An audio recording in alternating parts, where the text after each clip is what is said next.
来看社会新闻，刑事局警方发现讲有诈骗集团呢，这个为做台新的证券的 App 骗民众去买股票，有真个乡亲看了，认讲这是出名的银行，应该是正的，拢互骗去。警方呢追查这嫌犯，伫高区的透天厝掠到21个嫌犯。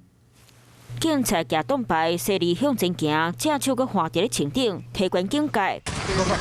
刑事局维安特警队穿风穿指的甲，大人手拢摕一支枪，嘛用电击啊来击门。警察派这么多人，是因为诈骗集团设计台新证券假报的 App， 向民众落单买卖股票，搁做台中郊区的透天厝，正做是诈骗的所在。警察当场查扣现金168万，作案用的电棍啊、开山刀、电脑、手机啊，含2台进口名车。诈骗集团利用 iMessage 发送假投资讯息。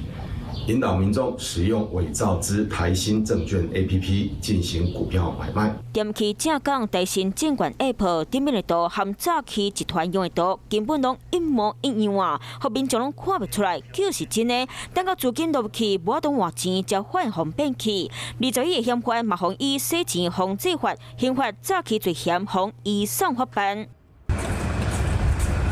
最近大家拢伫咧闹起机车燃料使用费，嘛有诈欺集团放送真侪诈骗电子批，写年费过期电讯通知，金额无济，敢有2800，互民众点去不明连结。为了伫咧假报的监理服务网，甲信用卡资料拍入去，骗取信用卡个资及验证码。 之后收到银行通知，才知道信用卡原来已经遭盗刷。台中市警察已经接到6件民众欺骗的报案记录，警察提醒不明的连结有可能是诈骗网站，民众除了斟酌查证，若唔知真假，都要加强问。